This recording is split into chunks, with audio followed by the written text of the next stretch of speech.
Do the trashy pulp novels of the world have anything to offer? Are bestsellers all they're cracked up to be? Here at Terrible Book Club, we explore whether you really can judge a book by its cover, or its ridiculous synopsis. You ever passed a book and thought, ugh, who's reading this? We probably are.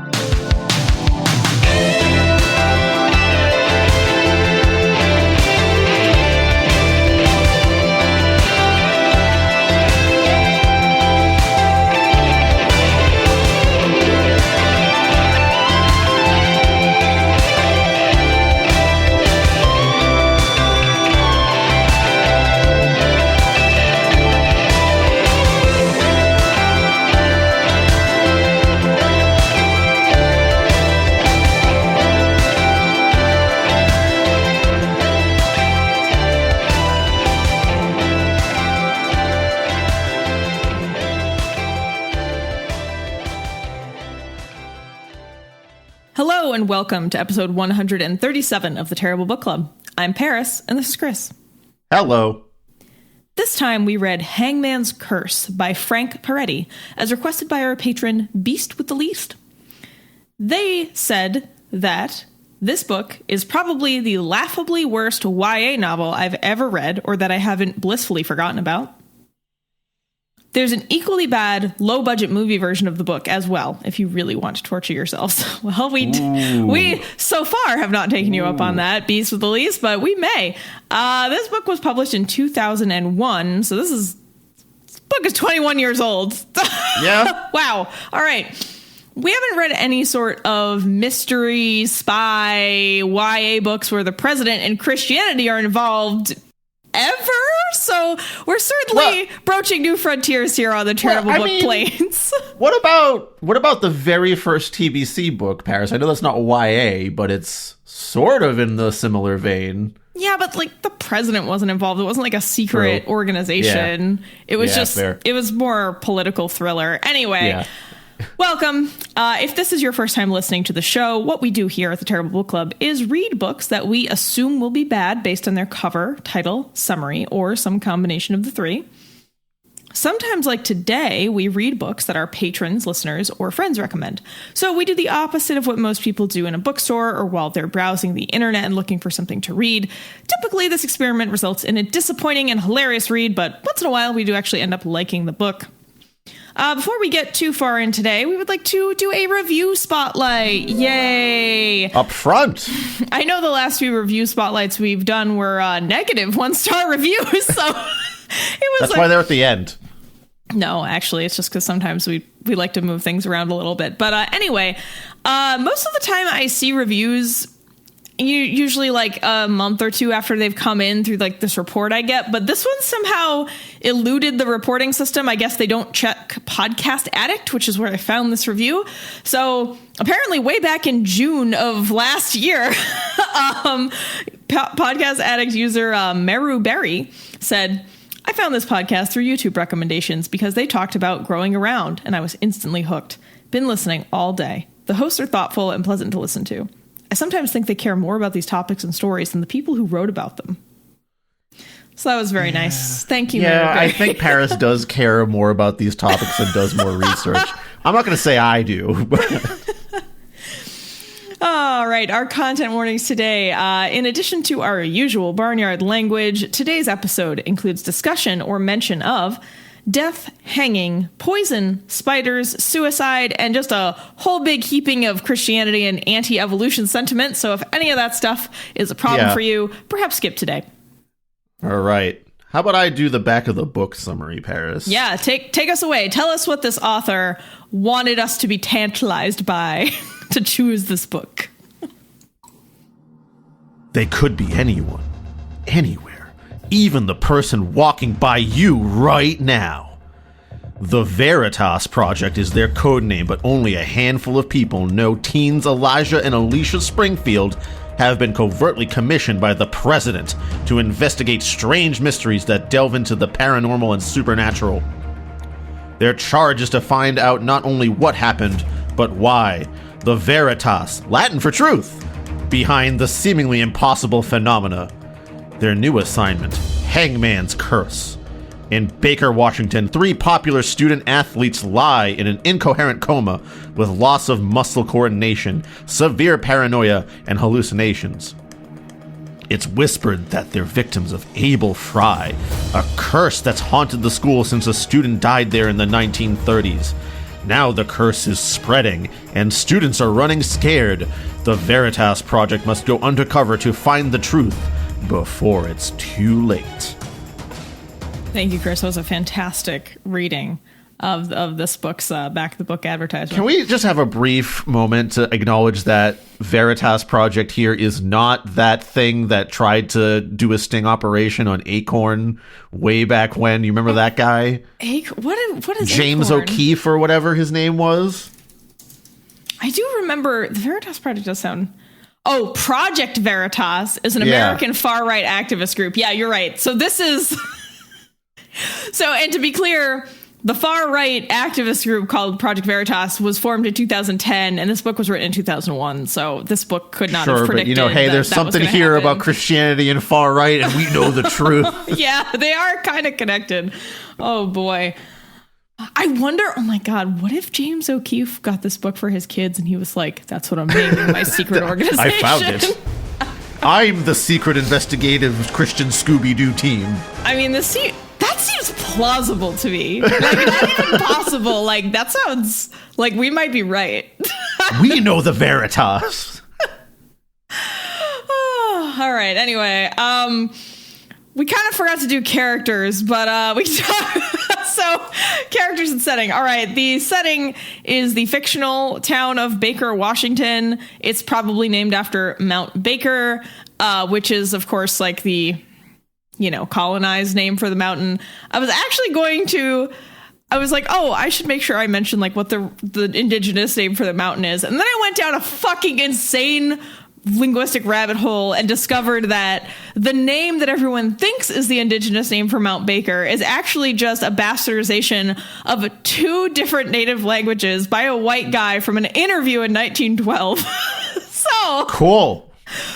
The truth of the matter is there are dozens of related native languages in Washington, what is now Washington State. And so, every language group has a different name for it.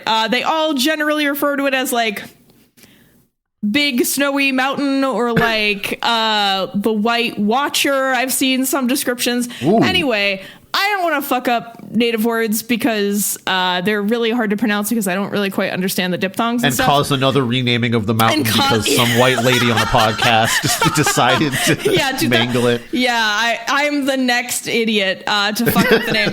Yeah, anyway, sorry. I really like words and linguistics, so I always like to read about this stuff, and I went on a fun rabbit hole. So anyway...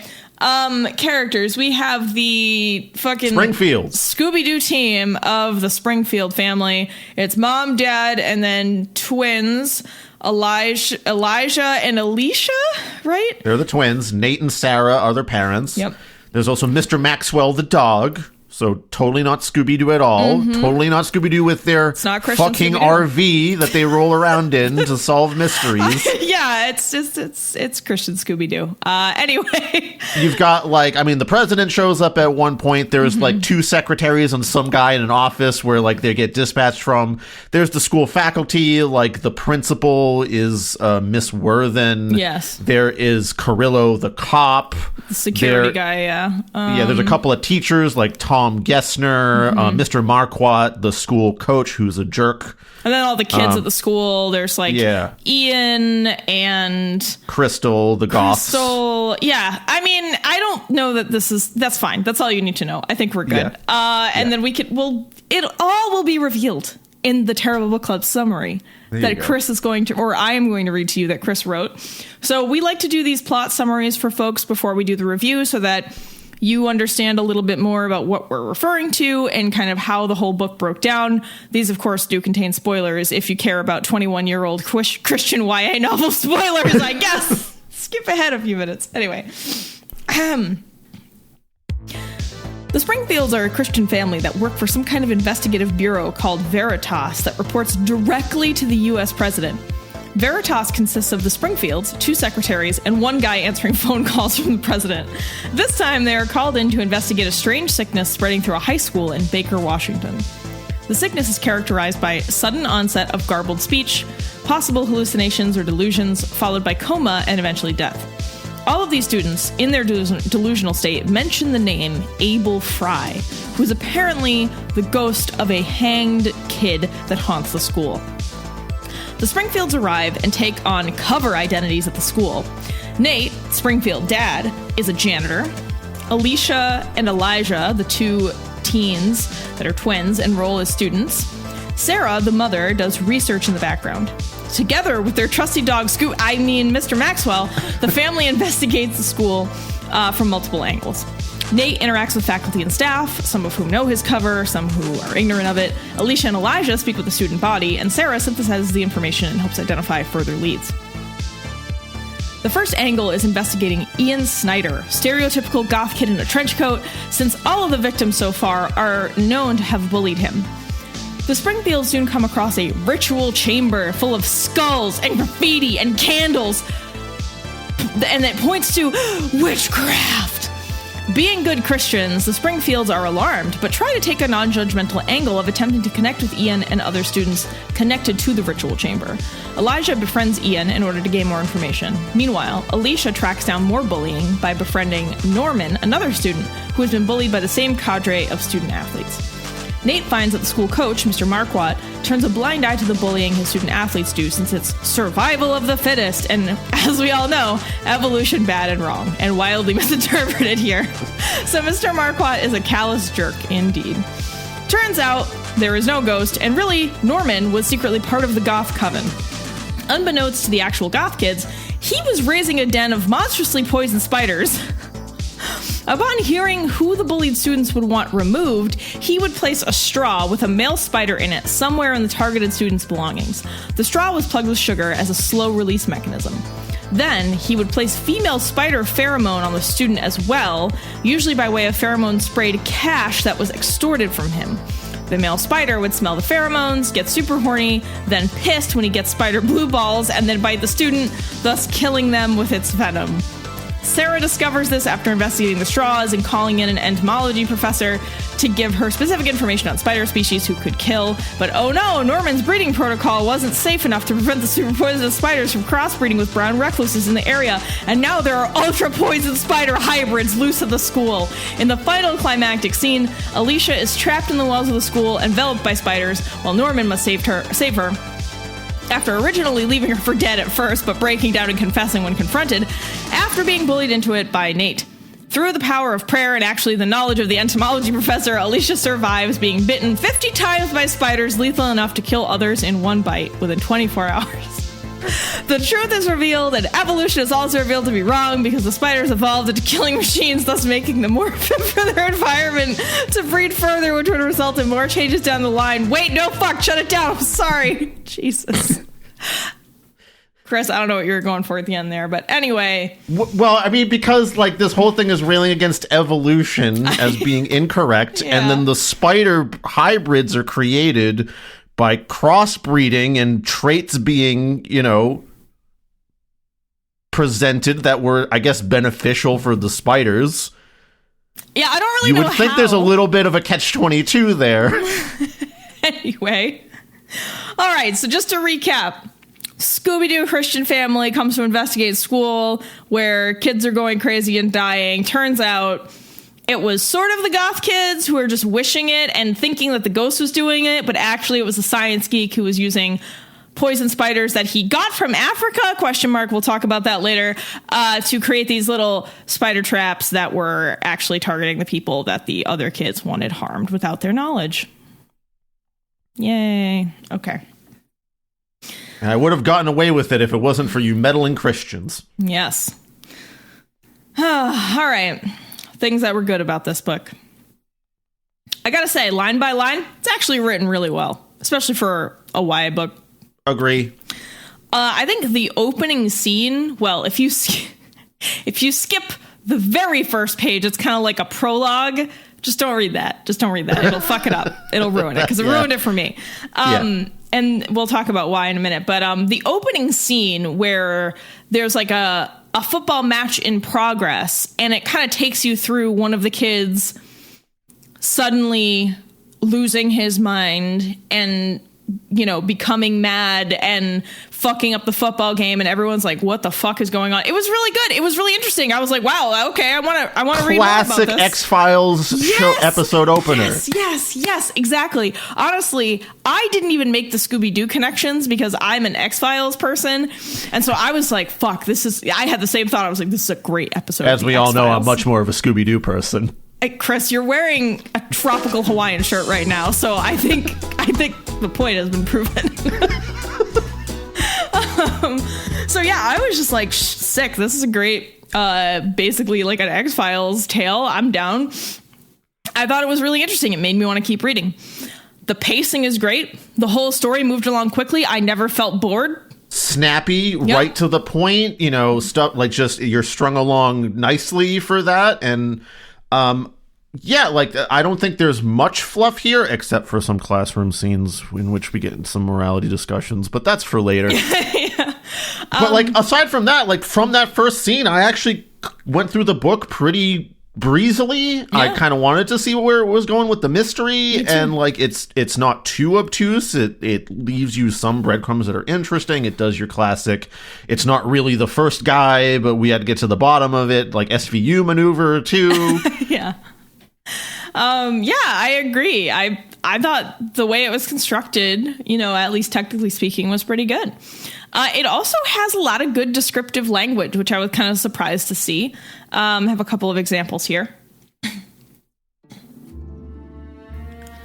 A uniformed police officer rose and offered his hand.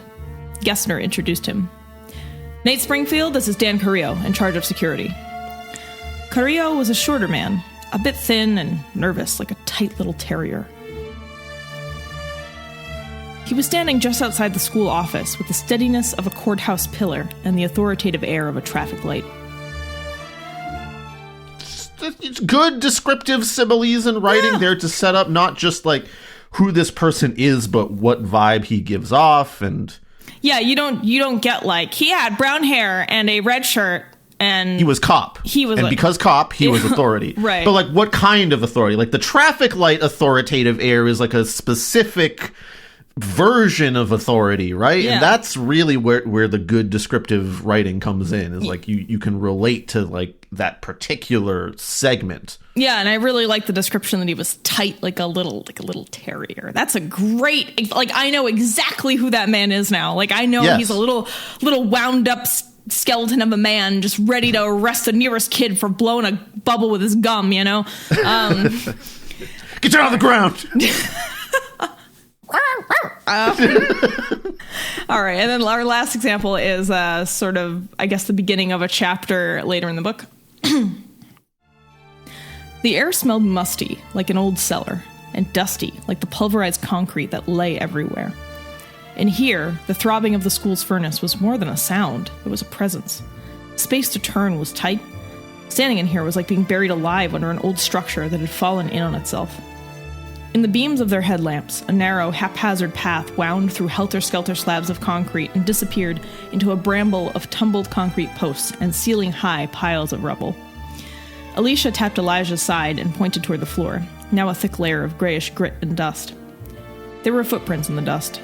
Some of them perfect impressions of popular shoe soles, the brand names readable.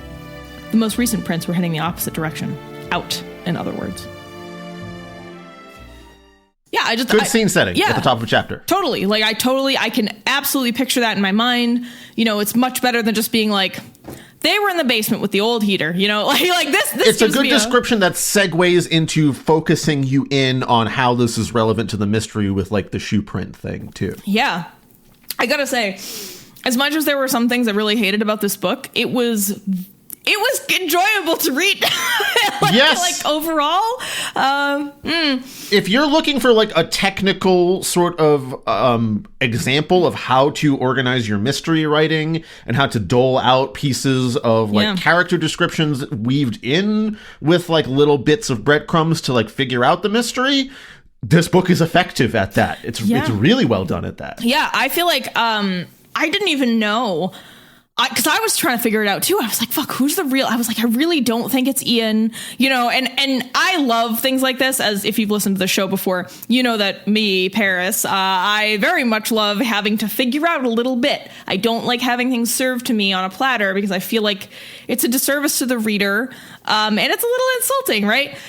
To be like, oh, well, I guess you can't figure it out. Here's a really obvious clue. I think they did a really good job. I don't think I figured out the mystery until like page 170 or 180, and this was like a 230 page book or something. So it took me a while to get there. I had an inkling as to who it was, but because I had to be like, okay, it can't be Ian. That's too obvious. Even though there's the way Ian and the goth kids are painted in this book is this whole can of worms that we will unravel. But I was like, that's too on the nose, and he seems too earnestly into the whole goth thing, and there's got to be some Scooby Doo. It wasn't really a ghost angle here. Yeah. So I had my suspicions as to who would be smart enough and also bullied enough to pull something like that off. Yeah. Anyway, so I think the structure of the mystery, like Chris was saying, was pretty good.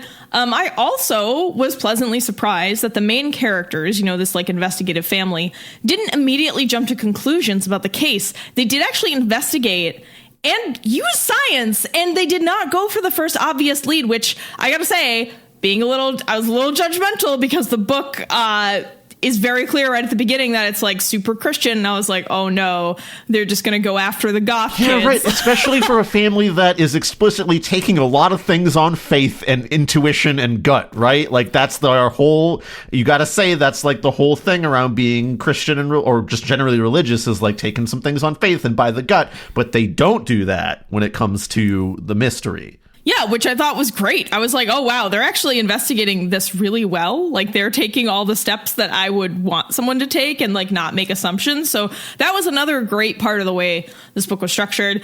I also forgot to say that there's a part in the book where the parents, Nate and Sarah, and the kids, Alicia and Elijah, are both investigating this like myth at the school about Abel Fry to try to get more information about it. And they're investigating it in two different spheres.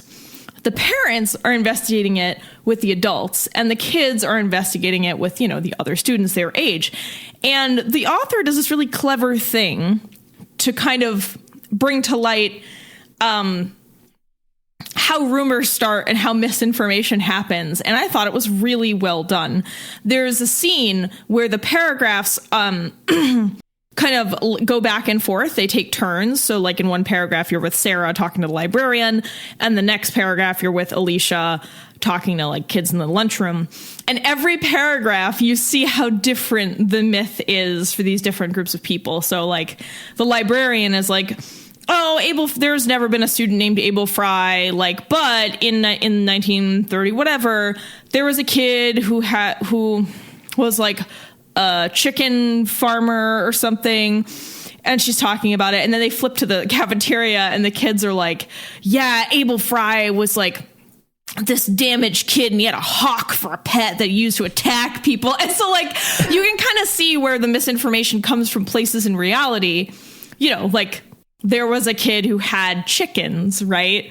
And people didn't like him. So then it turns into like, oh, he's this evil kid with killer hawks, and and there were other parts of it too, where they kind of did that flip back and forth. And I thought that was a great tactic. Yeah. So also like classic, like drama builder, like you see it a lot in television shows where like two people are getting the story from two different sources, and like one piece of dialogue cuts in with another one.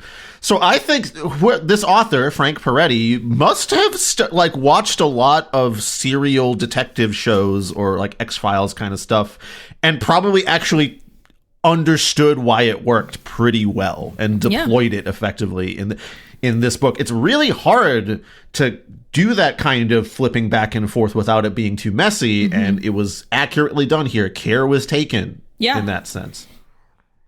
And then lastly, the last thing that I had in my like things that were good notes is there is a part at the beginning where they're talking about before they were here in Baker, Washington, investigating the paranormal, they were busting a drug ring in somewhere else. It's kind of unnecessary to really go into. wide net of investigative things to chase down Yeah. here. Like, some ghost shit here, some drug ring stuff there. Like, really, you guys need to kind of narrow your scope a little bit more, unless there was some like ghost shit involved in the other drug ring that we didn't know about. Yeah, like, don't we already have like the fucking DEA and the like, ATF? Yeah, like, why wouldn't they be investigating So the drugs? president is like, get the Springfields on it. Yeah, I understand it being like a separate thing for paranormal stuff, because as we all learned from X-Files, no government agency wants to fund that with a 10-foot pole. With a 10-foot pole? Fund that with a 10-foot pole. Fund that from like a 10-foot full distance away. Dropping cash like far away. Ooh, mixing metaphors today. Sorry about that. But you know what I mean. Government agencies generally not stoked about funding paranormal investigations. So that part makes sense. I agree. The Secretary of the Treasury going to the president like, you gave money to who for what?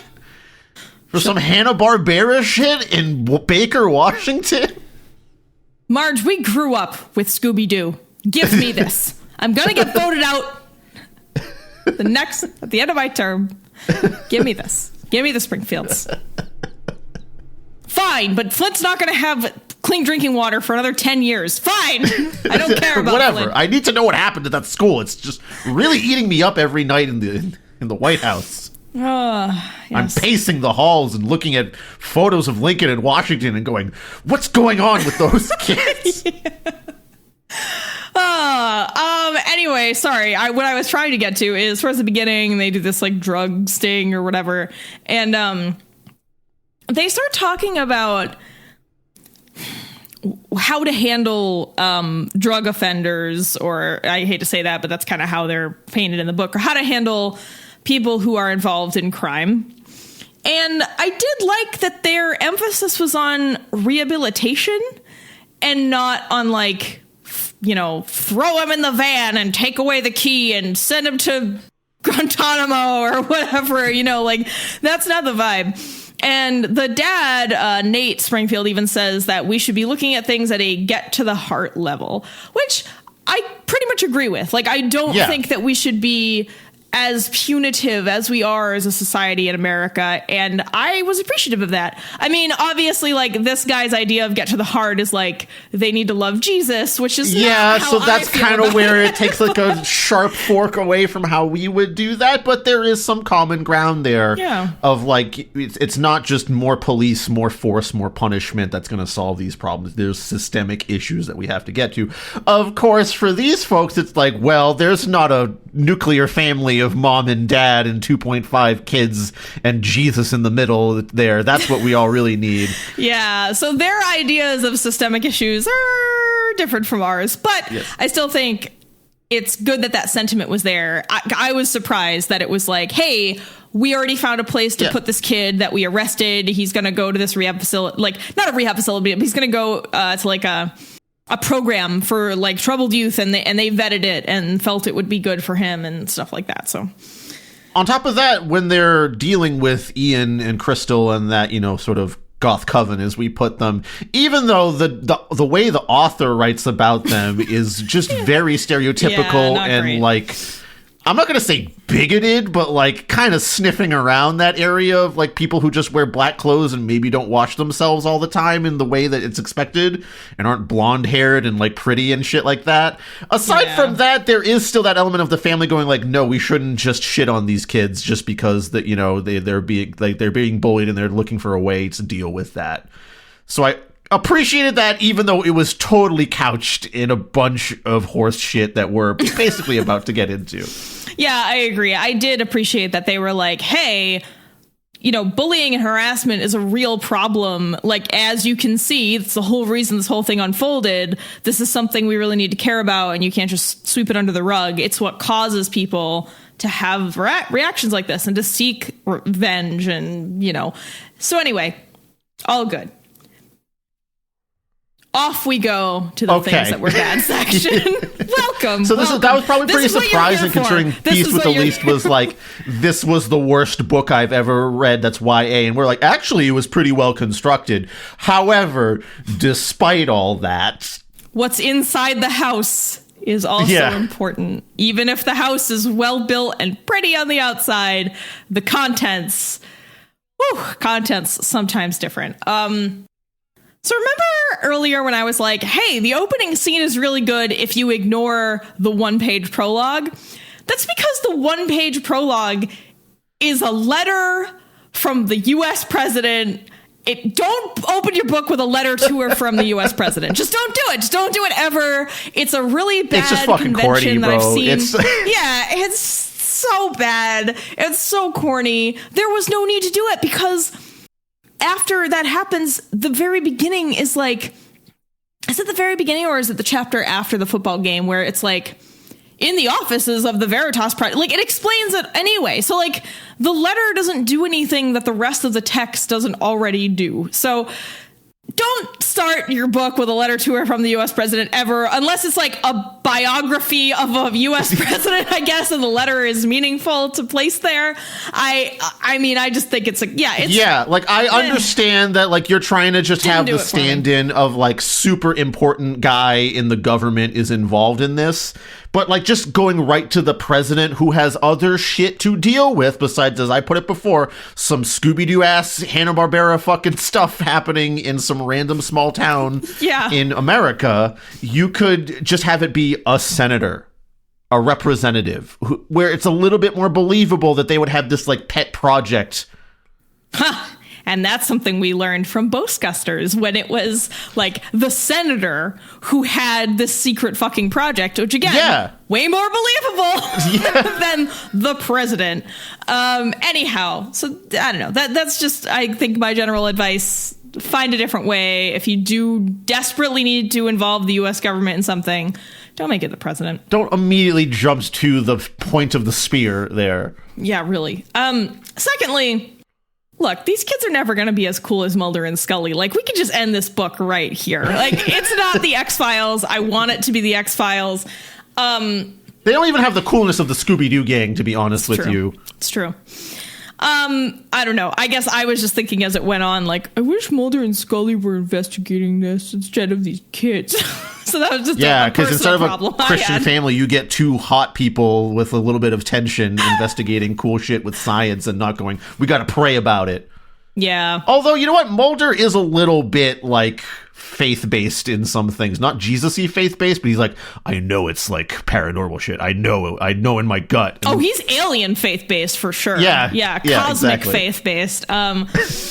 And yeah, I think we sort of talked about this a little bit earlier, but the whole idea of like a really cool family does secret sting operation for the president is pretty dumb. But then I thought about it and I was like, but the U.S. government does dumb shit all the time. So I don't know, maybe like I do agree though with Chris's assertion that if it was a senator or a House rep, it would make way more sense than the president. I just didn't understand why, like, I get if Project Veritas is only going to look at things that kind of border the paranormal. I didn't understand the drug sting at the beginning because it's like, that's just the DEA. Like, why does it need to be separate? Why do you need the Jesus Christ investigation unit to get in here? I don't know. All right, next thing is, what kind of public school is this? What kind of public What's going on in this public school? This? So we're in this Baker, Washington, fictional town, but I assume it's supposed to be like one of the towns near Mount Baker. Like, all right, here's some things to consider. At the high school football game, in that opening scene that we were saying was so like gripping and interesting, as the football player begins to sort of go mad and break down and obviously be in distress, someone calls for the doc. And I was like, do high school football games have doctors? I don't think so. But then a page later or so, when the doc shows up, they're just medics. But then I also was like, I don't even know if they would even have real medics. I feel like they would have student volunteers. Paris, I gotta say, like, as two people that never interacted with high school sports at all, we definitely don't have the positioning to actually say whether this is realistic or not. And I think like splitting hairs over someone saying doc versus medic is really, come on, you know what they really meant. It's just like, where's the medical guy who we're going to call doctor at all times? I'd assume there would be like a school nurse, perhaps, like called it, but like, why would the school nurse go on like their off time to the high school football game? Although as I know, often the sports programs are the most well-funded parts of the extracurriculars. So of course they might pay, someone to come in, especially if they want their student athletes to not get hurt. That's totally believable to me that they would have like. Yeah, I think I just had a split second, like, they have a doctor? So yeah, it was really just the use of the. Hello, I'm Dr. Football. I'm here. Someone get the doc that really threw me off. Okay, I feel like the other points I have are yes. more credible. Okay, I never went to a school with a metal detector, which is surprising given where I grew up. But do metal detectors have students monitoring them? Is that normal? There was a student at doing the metal detecting stuff. I guess because you spent all your money on the football doctor, you don't have time to hire like a detail officer for the school. But like even just an adult would be fine. Yeah, right? I don't love the idea of a student monitoring the metal detector. Like, what's a student going to do if another student brings a gun? Just be like, I didn't see nothing. See you later. I don't think that makes any sense. Yeah, like probably way more easily intimidated is like the teacher's pet hall monitor ass kid that's like stationed at this thing. And like the one kid's like, you better shut the fuck up or this piece is going to be in your face. Yeah, just seems really like, why even have the metal detector at that point? Like you just wasted thousands of dollars. And then lastly, what high school has TAs? Question one. Yeah. Also, what question two? What high school has fucking lab animals? Like a whole fleet, a whole zoo of lab not just animals. like the one little like chicken egg thing, because like my school had like let's hatch chicken eggs, and that's like probably a lot easier to get than like the fucking lab rats and like multiple like boa constrictors and entire lab setup.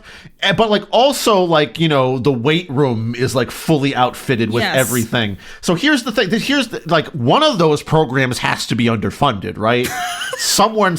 I guess I didn't hear anything about a music program, so they were like, fuck the music program. All that money, you guys get old bent recorders or some shit. No, they don't have music in Baker, Washington. It's outlawed.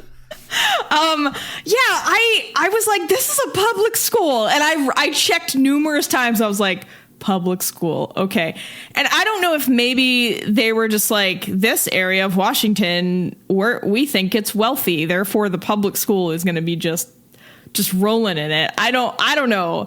I feel like even wealthier school districts, their public school wouldn't be this nice and have this much amenities. Like, I went to a tiny private school, so once again, I don't really have any sort of bearing on what most public schools are going to look like. You would have a little bit better, even though you're not from a possibly wealthier area like this. But you know what? I will say that Brookline High School, which is a decently wealthy area, recently built like 3 new buildings, like entire wings, and they were apparently had enough pull there to shut down the train station that was next to my job because the building was being built right next to it. For a full year and a half, I had to walk an extra 15 minutes to work, which, like, fine, whatever, I could use the walk. But, like, the high school getting a new building built, I mean, it's literally, like, over the train station. Like, the building went, like, on top of, like, the above-ground outdoor train station there. So I can kind of understand it. But, like, for a full year and a half... Well, Chris, thank you for giving us your villain origin story monologue that will now be used against you during the next investigation from the Veritas Project. Fuck public schools, I guess, because they mildly inconvenienced me. Who blew up Brookline High? The blind music teacher. You inconvenienced him for nearly 2 years. It was him.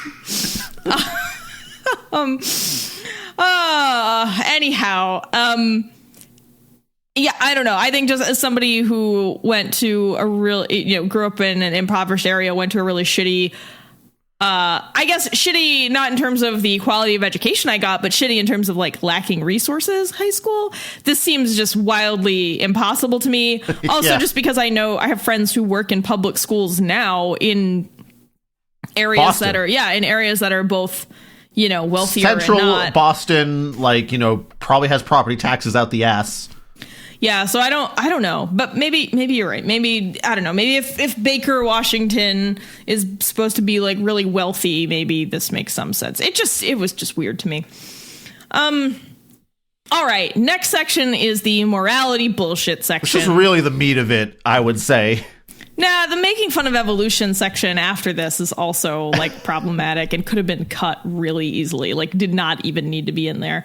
The morality bullshit, like, all right, we're going to start off with, despite all the good descriptive language in this book, the way that the author describes anyone who is kind of an alternative goth kid, or just even anyone who isn't blonde and perfect looking, it just feels like anyone who is clean shaven, well dressed, showered, blonde, tall, not wearing mall goth clothes is morally good.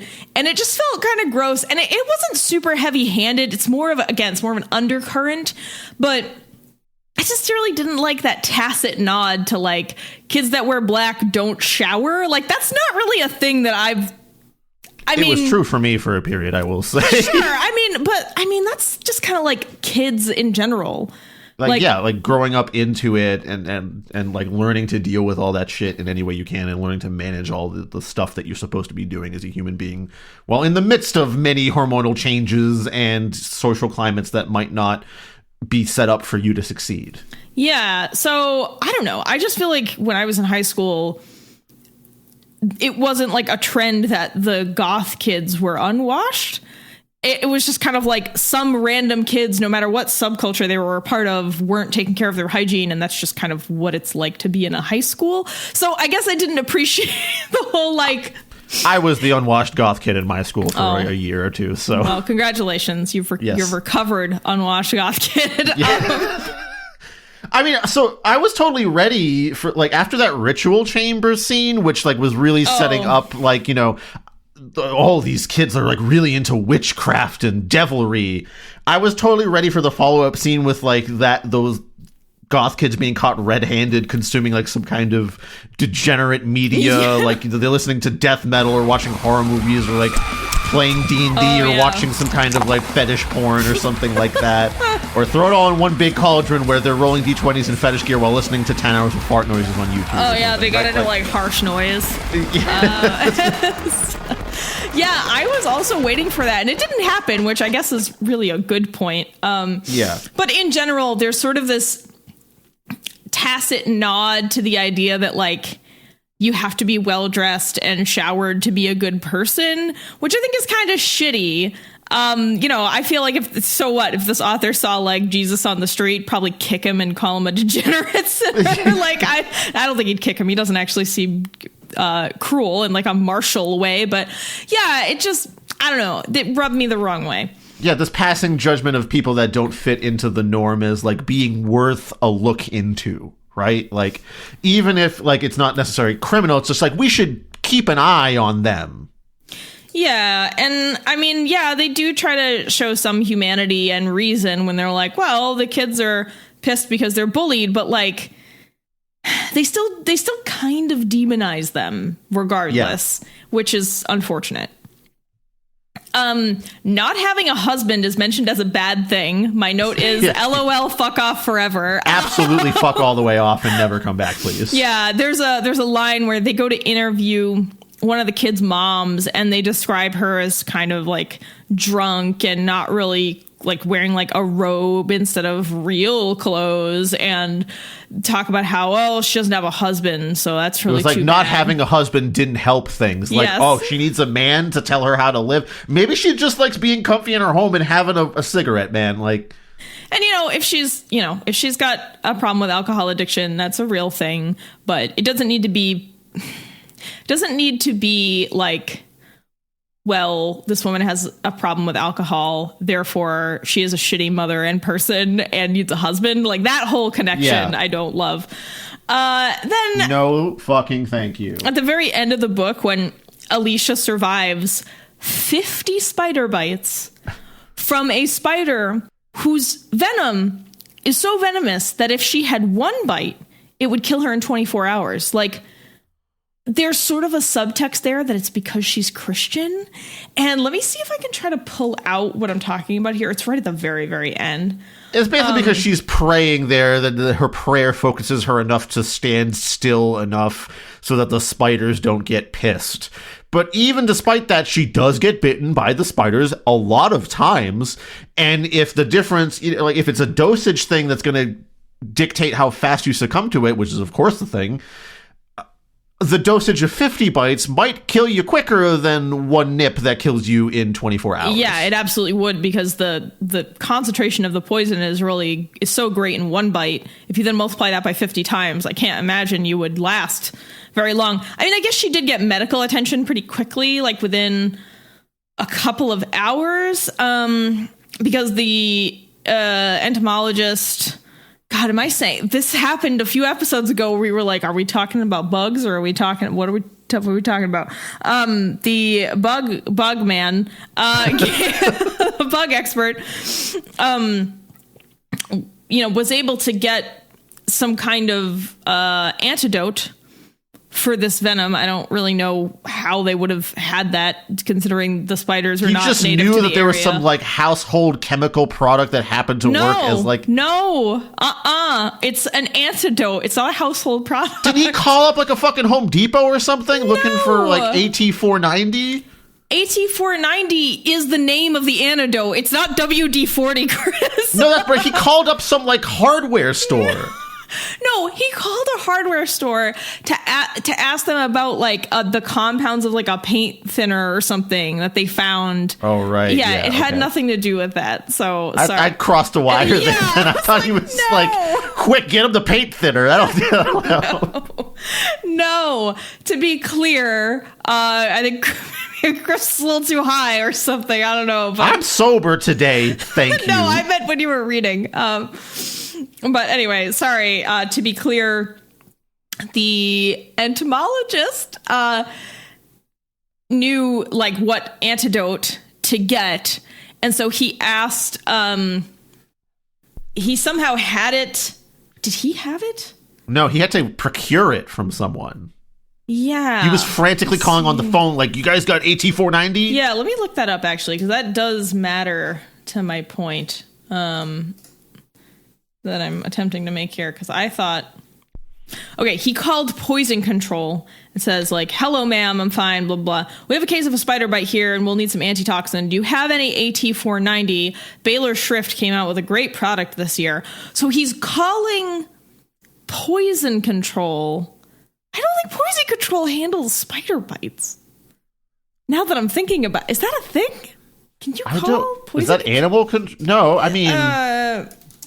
Is there venom control, perhaps, as a subtext? Hang on, we're passing you through to venom control. And it's like Power different. Rangers, and they're just there for Spider-Man. No, I didn't even think to look this up before. Hello, you've reached Zordon? What seems to be the problem? I was trying to reach venom control. Oh, yeah, that's Spider-Man. Wrong number. Who gave you this? Okay, yeah, I guess it is normal procedure that if you do contact poison control for potentially venomous spider bites. Okay. Anyway. I mean, I will say, like, in this book, there's a lot of, like, technical stuff that seems to be, like, well-researched. It's kind of the good part, big and first. But listen, there was a part early on where they were talking about, like, filtering out frequencies, and, like, the sound technology and vocabulary was accurate. So as, like, a sound guy, I appreciated that, like, 3 paragraphs where there was, like... Oh, you actually kind of know what you're talking about when it comes to audio. Yeah, but then there's other things, so they just threw in the trash. Yeah, sure. There's plenty of other shit that ain't, but... So anyway, sorry. this whole thing happened because I was trying to go to the very end and talk about how it kind of seemed like they were like, she lived because of Jesus, but it's not... Really, it was the professor who has a, knowledge of science. Yeah, it's not actually stated that way. But it's sort of like...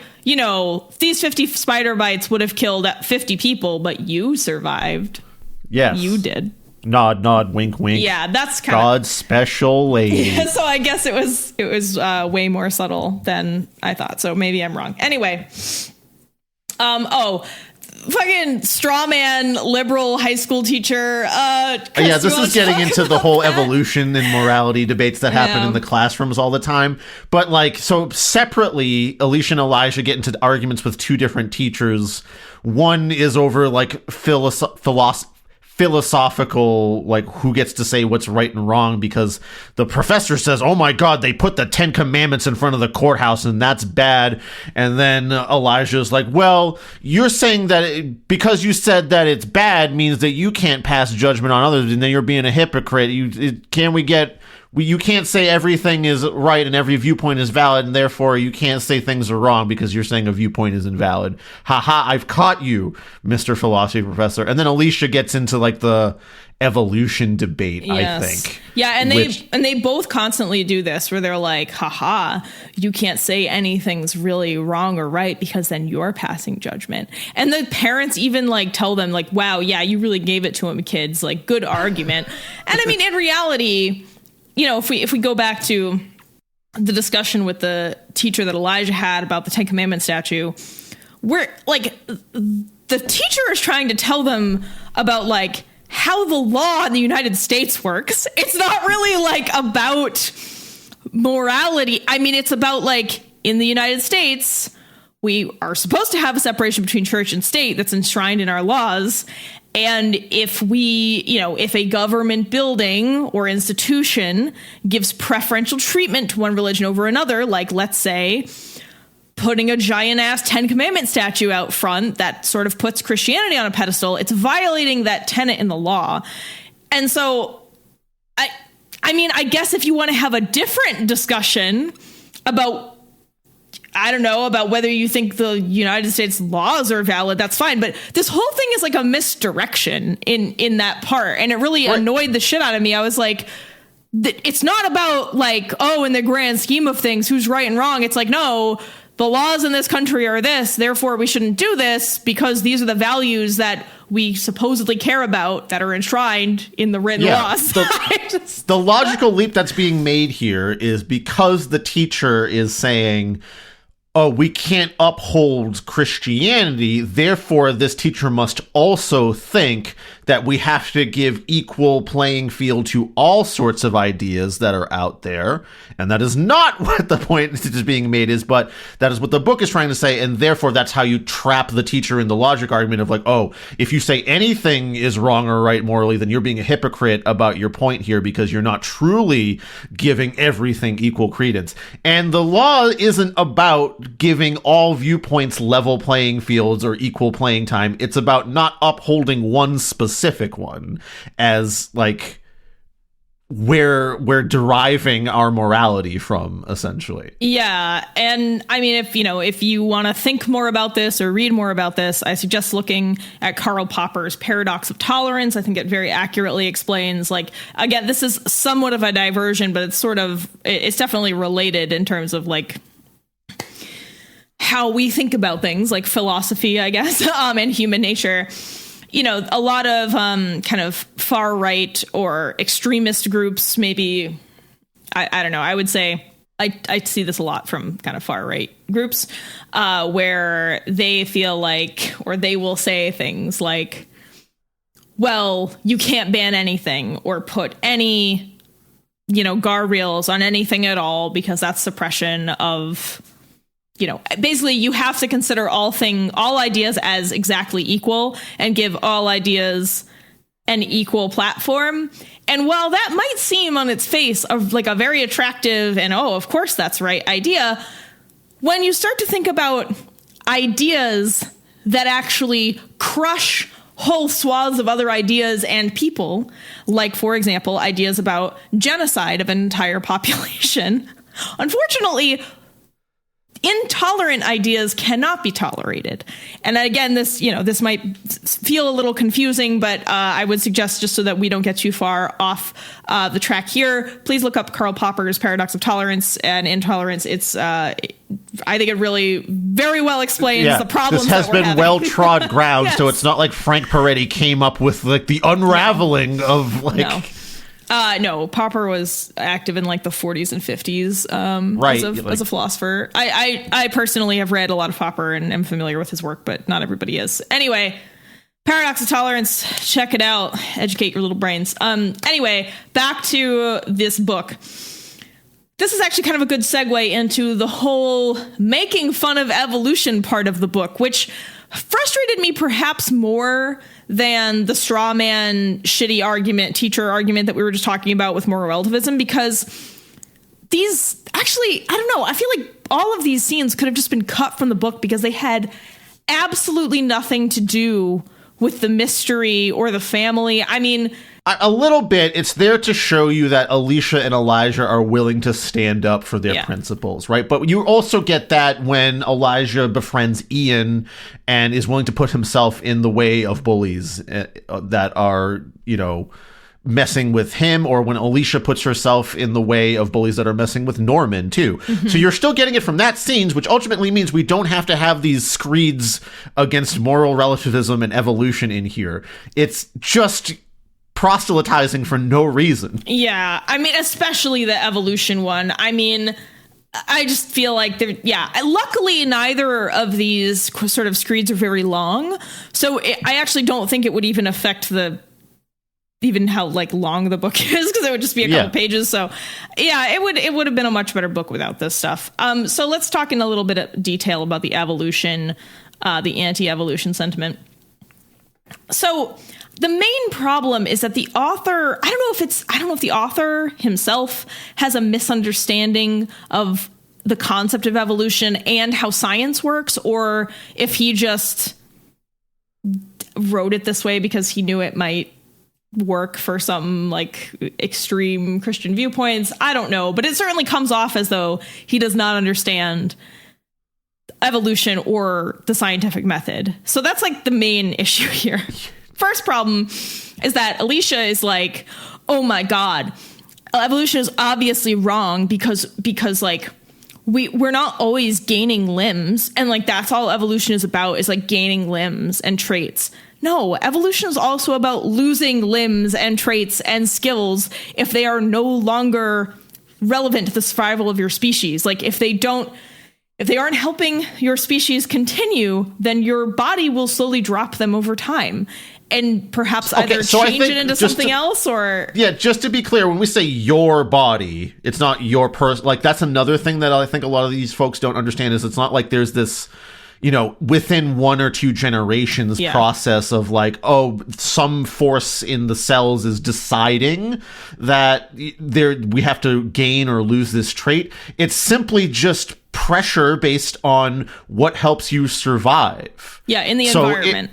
Yeah, exactly. So if it helps me survive that I can store a lot of fat and I can wait a long time between meals, then perhaps the human race will over time gain more weight that they're carrying because it helps them live to procreate, to create another generation. That is the only thing that matters in evolution. It's not about strength. It's not about who's stronger. In fact, plenty of species are pretty weak, and the only reason they are able to procreate and survive is simply because they can run the fuck away really well, or like, and or the they only can reason bite you with their venom. Yeah. So like another reason that animals go extinct and species are endangered right now is because the way that humans change the world puts pressure on those animals to figure out a way to survive amongst all the environmental changes we've wrought upon the earth. So the only species that are going to flourish are species that can deal with, eating out of the trash, which is why you see a lot of rats and raccoons in cities instead of non-trashy. The raccoons are rising. Right. It's just simple logic of like, if this thing helps me survive in this environment, I'm going to create more of that thing. Right. And I think your point about how it's not within like a generation or two, it's over like a much longer time scale than I think most people can imagine, which is why it's a hard thing to understand. And the best example of this are like species that we can breed very quickly, like houseflies, right? Their life cycle is 24 hours. So they're a great way to kind of study evolution, or like moths, for example, also a very, very short life cycle, at least in terms of the concept of human time. Anyway, Point being, evolution is not only additive, it is also subtractive, and it is transformative. So that argument was just so plainly stupid. I can't believe it made it into the book. Next, they talk about the Ernst, I don't know, Haeckel. It's German. I'm not sure if it's supposed to be Ernest or Ernst Haeckel, and his theory of embryology. So are they right that these drawings are inaccurate? Yes. Is the book right in saying that these drawings shouldn't be in modern science textbooks? Also, yes. However, that doesn't invalidate the whole book, and it also doesn't invalidate the text surrounding the image. Like this, there's a whole long history about Haeckel's embryology drawings. If you want to know more about it, there's a book from 2015 called Haeckel's Embryos, Images, Evolution, and Fraud by Nick Hopwood. Whole book about it. But essentially, let me try to explain what I learned from reading passages from this book. So Haeckel was an early scientist I forget what year, 1800s sometime, mid to late 1800s, I think. I could be wrong about that. And like many scientists of the time, he had a lot of different theories. And guess what? A lot of scientific theories end up not being correct because you have to prove them through experiments. And if you're not doing experiments at all, or it's not possible to do those experiments, you're not going to actually know that they're wrong until we can take a look at it from, an experimental scientific standpoint. So a lot of scientists have a bunch of theories that don't turn out to be right. So one of his was... that doesn't invalidate the scientific method. It's a natural part of, humans are coming up with all kinds of harebrained ideas, and sometimes they're right, a lot of the time they're wrong. Mm-hmm. And we determine what's right by just continuous testing and iterative process that continues to verify certain models more and more. The idea that science is this is the one way, and if a scientist changes their viewpoint or opinion on something, that they've somehow been lying to you, is a total mischaracterization of what that branch of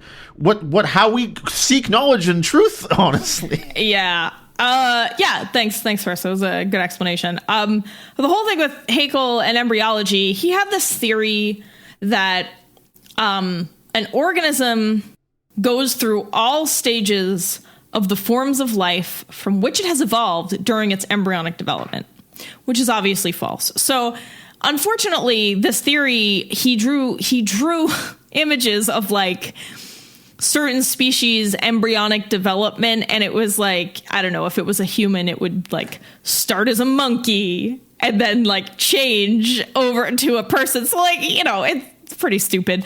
But there are parts of this idea that are true that modern geneticists have confirmed. And that little part is that there are actually important similarities between different vertebrate embryos. When you're looking at the embryonic development of I don't know, let's say a person and a macaque or something, you will see similarities in the embryos because they do share a common ancestor, right? But the actual process of embryonic development, it's not we don't start as a little monkey. Yeah, run through the deck first. Oh no, you took him out too early. He's a chimp. Sorry. So this seems a little silly to us today. So unfortunately, in previous centuries, we did not have the benefit of the internet or the widespread availability of telephones. So people used illustrations to communicate things. And unfortunately, these illustrations just kind of kept getting perpetuated through a variety of really bizarre circumstances, even though Haeckel's contemporaries were yo, this isn't right. And even then they were nah, this isn't true. But anyway, that book by Nick Hopwood goes into a lot of detail explaining how this happened. But anyway, the perpetuation of fraudulent imagery to me is fascinating because it's something that we deal with still every day on the internet. Yes. And so it just blew my mind that this is an earlier example of that. So unfortunately, because these images somehow kept getting reproduced, due to miscommunication and long distances and misunderstandings, they were still in textbooks in the late 90s. So if this book was written in 2001, then there totally could have been a textbook with that in it. That's it. That's all it is. Yeah. The stupid fucking incorrect image was perpetuated. I don't know, just as like, hey, look at embryos, and it's not right. This is also why that you shouldn't take everything that you learn during your school time as the absolute gospel truth.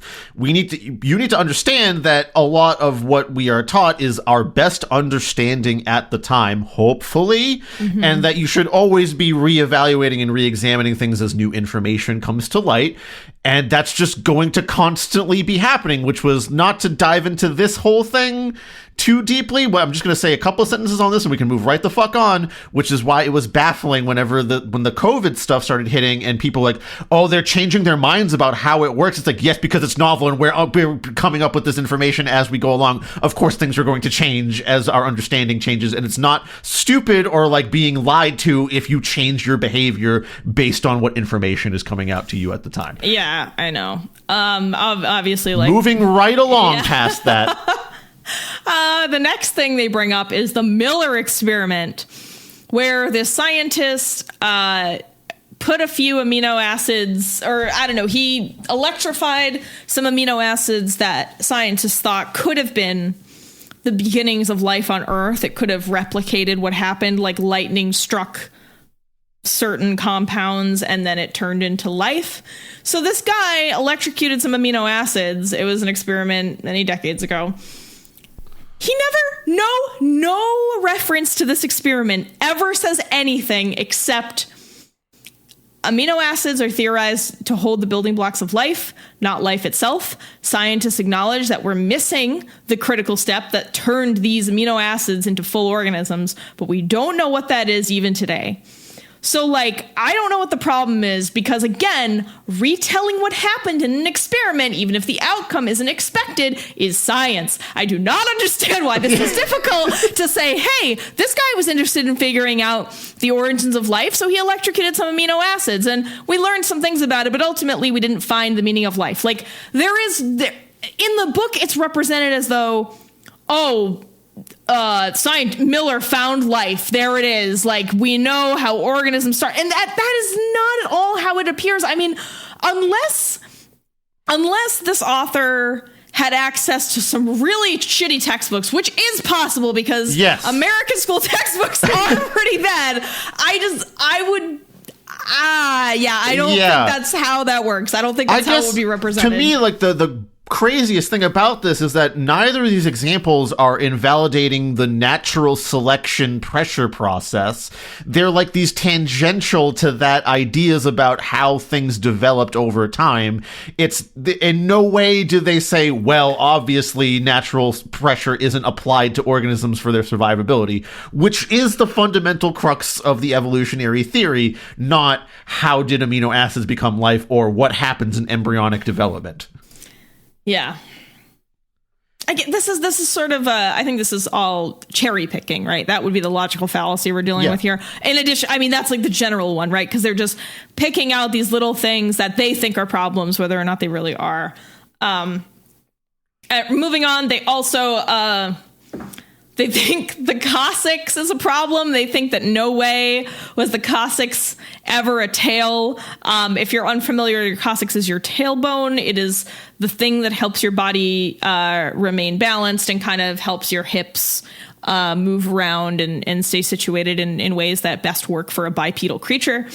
But before we were bipedal, the coccyx was our tailbone. When, long ago we were primates of some kind, to the best of our knowledge. Again, like, this is so they in the book are like, yeah, there's no way the coccyx was ever a tail. And it's like, but if you look at the bones, you can see that it was fused from other bones that in primates are tail bones. So anyway, like, yeah, it's like they can't imagine that something in the body could possibly have had a different function and got reused as something else. Like, that's how organisms work. Like, they either... It's not even like, reused in the way of like the primate figured out, I can just stand upright and fuse my tailbone together and therefore I'll be fine.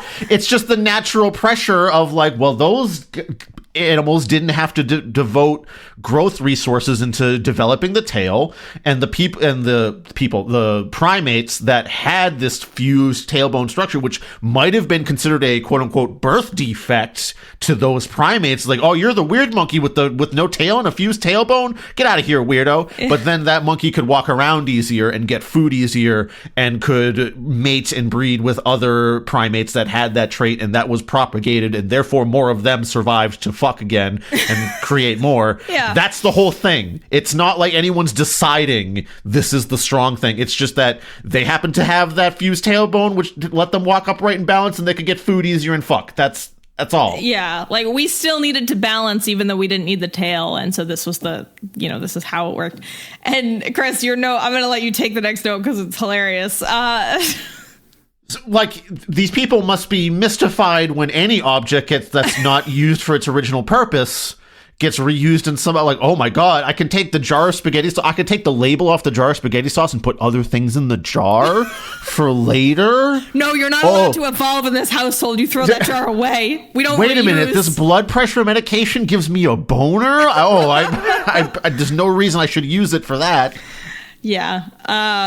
Just bonkers. And then lastly, with this evolution stuff, there's also this barely veiled effort to connect evolution with might is right, which is fucking disturbing, frankly, and kind of lame. Like, yeah, that's Mr. Marquardt comes in. He's like, well, it's just how life is, and survival of the fittest is the way to go, and therefore evolution is this horribly callous theory that no Christian should vibe with, because that means that, the world isn't soft and nice and full of God's love. But that's not what evolution is. Survival, it's not might makes right. Yeah, survival of the fittest isn't survival of the strongest, buffest fucking cat. It's not like cruelest animal. It's about survival of the animal that can best fits continue its to be alive. Yes, that can continue to fucking reproduce. That's it.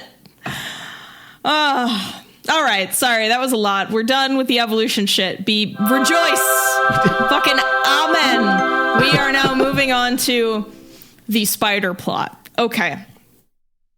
All right. So I was pretty down with the spider plot until I was like, I want to learn more about this.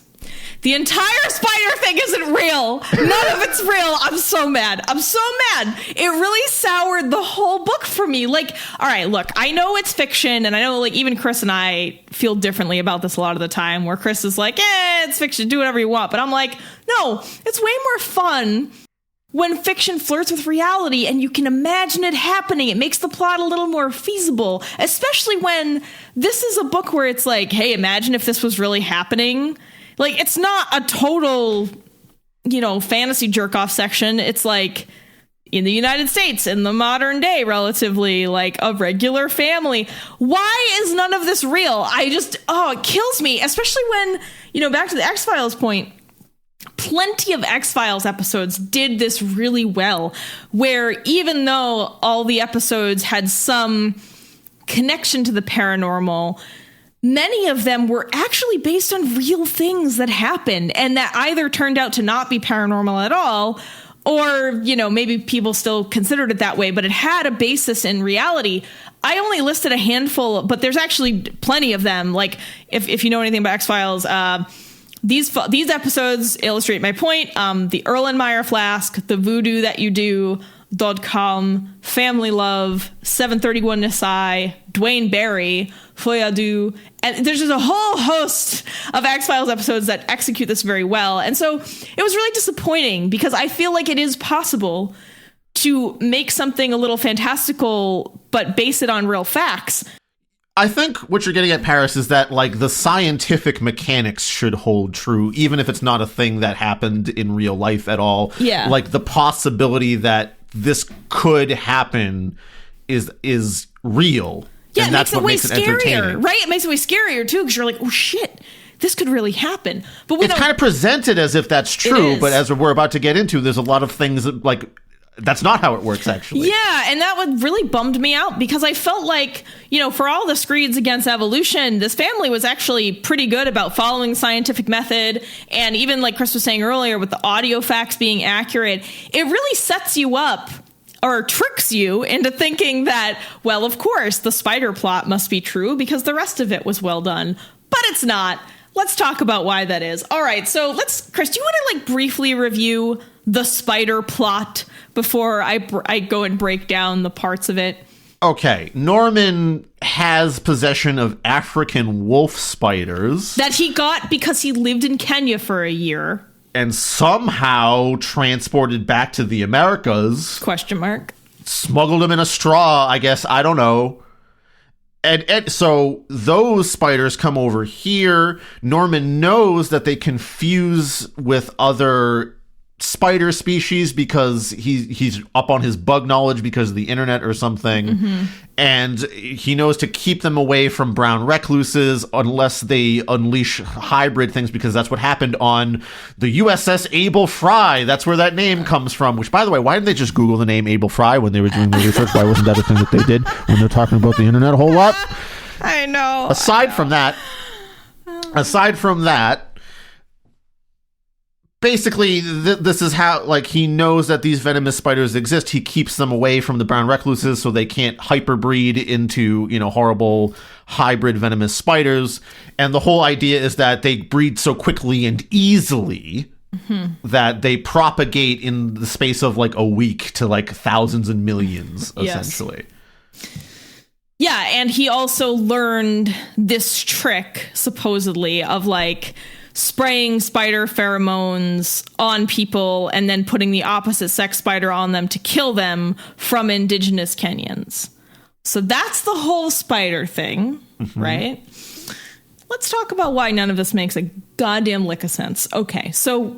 Before we move on, Paris, we're going to have to talk about this quote later. Okay, all right. Well, just letting you know, we got to squeeze that in. All right, so after we talk about this, we have one more... language note, and then we will be done. So thank you for your attention and patience with us. Okay, so problem one. You have a high schooler who lives in Africa for a year and then intentionally transports back enough, like, breeding age male and female spiders of a super venomous, dangerous spider back to the United States. Very surprising that no issue whatsoever, no hang-ups. It's just you accept that happened.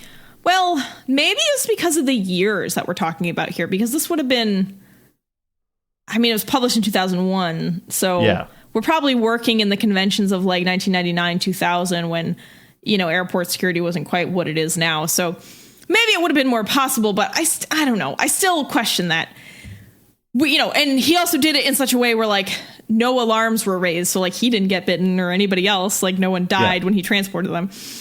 That's like a really long-term plan for a high school kid, because he would have had to do that pre-bullying. Before. Yeah, pre-bullying, because or maybe, like, I guess I'm not sure what year of high school he's in. If he's like a junior or a sophomore, I don't remember. But yeah, like, either he's been concocting this plan for like several years, or he brought them over because he thought they were cool to have, and then the plot. I mean, that's more logical. But anyway, I still question how he could have gotten them here. Second, brown recluses don't live in Washington State. Their territories aren't anywhere near Washington State. That's part of the plot of why he was like, I assumed it wouldn't be a problem. Yeah. So they wouldn't be there for any reason. Of course, things get moved around sometimes, but it would be really hard for, like, okay, like, you put one brown recluse in Washington, it's not going to mate with anything else. There's no other brown recluse. Like, you know what I mean? It would be very difficult. That's the problem here, right? Is, like, actually the mechanics of spider mating are difficult and like not as easy as it makes it seem to be. It's not like all spiders can have a giant spider orgy and you get all different kinds of other spiders. No. So yeah, of course, this is like another terrible book classic moment where Paris spent a lot of time reading about spider copulation and spider habitats. And so, like, all right, so not only are brown recluses not even native to that area, and even if someone accidentally dumped one, like, it would just take a lot more for those to be there. Secondly, African wolf spiders do not exist. They're not real. The closest thing is what was it called? The Kenyan. Oh my god. The funnel web spider, which is actually the super, super dangerous spider from Kenya that you could have written this about. Why didn't you just write it about the actual super poisonous, dangerous spider from Kenya? Why did you make up the African wolf spider? I don't get it. It makes no sense. Second, oh god, I don't even know what point I'm on. Next point. Indigenous Kenyans do not plant pheromones on enemies to trick male spiders into murdering them. That is just not a thing. This was just some invention of the author. Yeah, this is some more like savagery methods of murder here because African tribe they wouldn't just, knife the dude or shoot him. They're not going to do that. They're going to use some mystical spider stuff. Yeah. So there's all that, right? Which is a problem. And my first question is, why wouldn't you just make this about the actual real funnel web spider from Kenya that is super dangerous and poisonous or venomous? And why make up this story about indigenous Kenyans having this method when, like, Norman could have just been inspired by doing his nerd reading on spider mating habits, which it's very clear that he does. Like, he could have just read about it and been like, oh, this is a good plan. Like, he's clearly a smart kid. I don't get why they had to add this element. Lastly, next, spider hybrids. So here's the thing. Yeah. Like Chris was saying, spider sex, very complicated. Not in like the process, but just the fact that the way that spider evolution works, spider genitals are wildly different between species, even species that are very closely related. So for hybrids to occur, you would have to have two species that have only recently diverged and still retain similar copulatory organs. And they would need to be living in close proximity, which generally only occurs in captivity and not out in the world due to like how spiders have dispersed geographically around the world. So like there's all these things that need to happen. So you're saying that hybrids, transporting spiders from the opposite side of the fucking world to mate with, some spiders that shouldn't even be in that region of the other side of the world is nearly impossible. Yeah, and furthermore, like, there is no such thing as brown recluse hybrids. There seem to be a lot of questions about this on the internet. I went on a lot of entomology forums and stuff and was reading about it. Cool. And so spider hybrids in general, very, very difficult to make happen unless you have two species that have similar copulatory organs because they have recently diverged and they are forced together in a captive environment. Okay. So are those your points about spider? No, I have more. Okay, great. Let's talk about male spider pheromones. So there's a point in the book where it's like the spiders respect Norman because he's sprayed himself with male spider pheromone, and therefore they're like, oh no, we won't get near him or crawl on him. That's not a fucking thing. The vast majority of spider pheromones are actually secreted by female spiders. So even finding a male spider, like a spider species where the male secretes a pheromone, is rare to begin with. Secondly, when there is a spider species where the males do secrete pheromones, they're not to mark territory like a dog. They're actually like the rape drugs of the spider world, which is fucked up. So they're either used to incapacitate females. Again, sorry, we should put a content warning on this. This is really fucked up. Or they're used to attract females. So there's no like... It's not like a dog pissing on a hydrant and then other dogs are like, oh, stay away. Like, that's not how they work at all, apparently. Again, I'm no expert, but like I did a lot of fucking reading on this last week. God damn it. And then lastly, there's a part in the book where the dad, I think, or maybe the entomologist is like, fire extinguishers can paralyze spiders. So like, let's use the fire extinguishers, like the CO2 in the extinguishers, to save anyone who's covered in spiders. Like blast them with a fire extinguisher and it'll paralyze the spiders and we can knock them off. in actuality, like, it doesn't quite work that way. Like, CO2 in fire extinguishers can kill a spider if it's sprayed really up close, and it can kind of like push them back just due to the force of the chemical coming out of the fire extinguisher. But it doesn't like knock them out like the book claims. It's not just like, oh no, the spider fainted. Like, that's not, I don't think it would work, is my point. Fuck this whole thing. Why? Okay. Why? So why? really what this comes down to, Paris, is like the why is that maybe the dude knew about funnel spiders, but like mechanically he needed some kind of spider that could hybridize with brown recluses and also have the big climactic moment where, you know, Norman's breeding program got out of control because of things that he didn't consider. So like the funnel spider would have, but the funnel spider would have worked for that because Norman could have still lost control of it when like one funnel spider or a pair of them goes off and like breeds without him knowing. Exactly. You still could have had that whole thing happen. It was unnecessary for that. And then the whole misunderstanding of how, you know, hybridization might occur with spiders. And that, you know, so that's the bow on that. But that brings me to a line in this book that is tangentially related to this that is just... It sat in my brain and baffled me as to what the fuck this meant, to the point that I had to contact you and a friend about, like, can you please explain what this line means to me? Oh, yeah. So the Bugman, the entomologist, is describing the mating habits of these African wolf spiders. And they're kind of deducing how, you know, this whole plot was pulled off by Norman.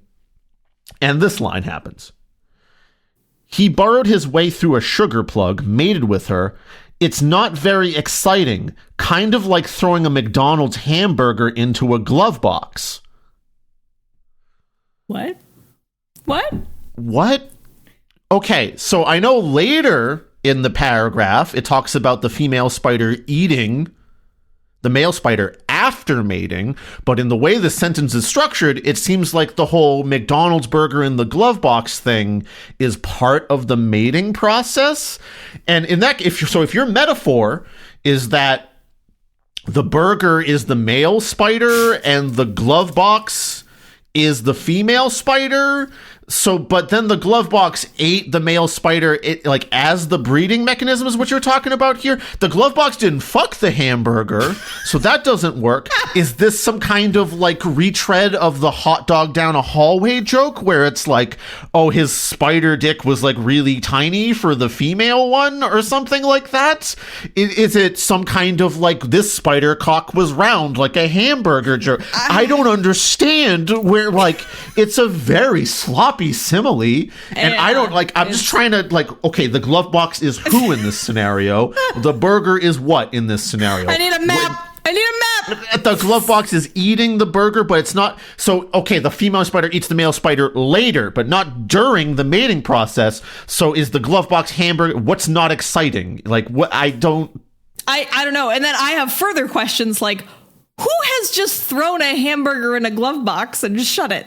Who does that? I can imagine some people doing that, but like, wouldn't you just save it on the seat for later if you're really gonna? Leave it in the bag and put it in the seat next to you. If you're putting it in the glove box, that's like long-term fast food storage for like tomorrow or something. Yeah, and then it's gonna be gross. It's gonna smell up your whole fucking car. Like, why would you ever put a hamburger in the glove box? To fuck it later. Has anyone put a hamburger in a glove box, and why? Please write in terriblebookclub@gmail.com. Please. I mean, it's to save the burger for later, which again is I get what the simile was trying to have happen here, but the way it was presented it sounds like that's part of the mating process. Yeah. Instead of look, all right, I read a lot about hamburgers eating glove box. No, I read a lot about spider copulation. However, I did not look at any diagrams or imagery, and I'm on my partner's computer. I'm not going to subject his search history to that. So I don't know. If you are a spider expert or you are a person who has used your glove box to store a hamburger, please write in terriblebookclub@gmail.com. I really need some help. I need some help with this. I don't know. My whole problem with this is what the professor says is it's spider mating. It's not very exciting, like throwing a hamburger in the glove box. I think I think he's going for the mundanity. I can't say that word. He's trying to say spider sex isn't exciting. It's as mundane as just tossing a hamburger in a glove box. But like, why would that be your example of something that's mundane? There's no angle at which this is like constructed and fits well together. No, it's a real linguistic failure. And I thank you for bringing that up. I completely forgot to add that to the notes earlier. I had to stop. Like, I was clipping through this book pretty quickly, and I had to stop. And like my friend, the other friend that I said, like he like likes to listen to stand-up comedy and stuff like that. And he likes to kind of deconstruct how jokes are made sometimes. So I had to like send it to him. It's like, is this some kind of joke that I'm not getting? And he was also like, what the fuck are you talking about? Yeah, I don't know. I hope we get some clarity at some point. But anyhow, can we fix this, Chris? Can we fix it? I mean,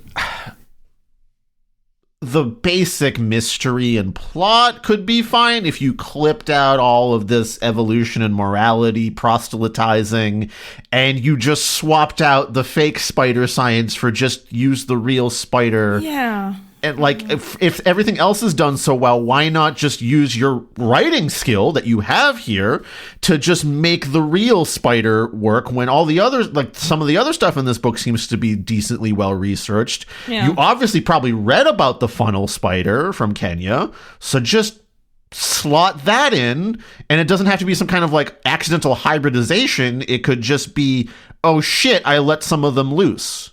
Yeah, I totally agree. Like, I don't know. I feel like if this book didn't have these weird points of Christian proselytizing, and if it just used real spider science, it would have actually been pretty okay for a YA book, I gotta say. Like, unfortunately, the anti-evolution rants and the implausibility of the spider plot really like fucked it up for me, especially when Alicia survives 50 bites from a spider that with one bite would kill someone in 24 hours. And most especially when you are dealing with a book whose target audience is specifically people with developing brains, young people. I really don't want like shit with incorrect information about evolution and morality hammers in books for developing kids. It's just not cool. It's not cool. Don't do it. Yeah. So I think that's well covered, Paris. Yeah, I think so. So yeah, it's kind of a bummer. I think this book actually would have been a pretty good YA book if it didn't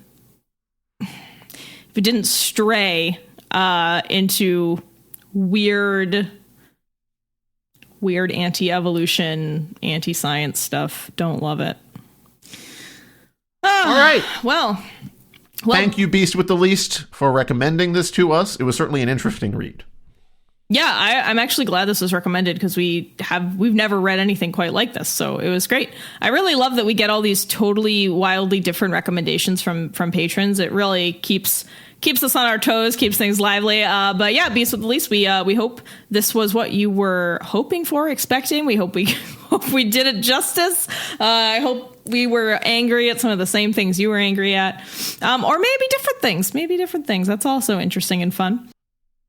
Just going to take a minute here to thank our patrons. Thank you, Dari, Greg, Veronica, Will, D, Jared, Lynn, Senya, Yakub, like Chorus, Elliot, Kieran, Martin, Jay, Scott G, Luchek, CTAP1, Miri, Yanka, David, Anya, Anonymous, Patricia, Austin, Donnie, Crimson Paladin, Beast with the Least, Archagent Everlasting, Scott H, Robin, and Lex Stodes.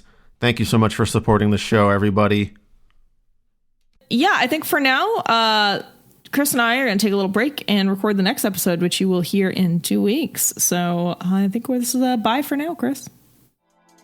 Bye, Paris. Thank you for listening to another episode of Terrible Book Club. Terrible Book Club is an independent podcast produced by your hosts, Paris and Chris. Sound design and audio editing by Chris, with sound effects and music by Epidemic Sound and sometimes also Chris. Our theme song is Kiss by Yearn, which is, you guessed it, actually also Chris. You can find more of his soothing synthy sounds on Bandcamp at yearn.bandcamp.com. Do you want us to review a book of your choice on the show? Do you want access to some extra audiovisual weirdness? If so, become a patron at patreon.com/terriblebookclub. If you'd like to send us a one-time tip instead, you can do that at ko-fi.com/terriblebookclub. You can also support TBC for free by sharing the show on social media, following our accounts on YouTube, Twitter, Instagram, Facebook, or Goodreads, telling your friends about your favorite episode, or by leaving a review on Apple Podcasts, Podchaser, or anywhere else on the internet. To send us book recommendations or your adorable pet photos, send an email to terriblebookclub@gmail.com.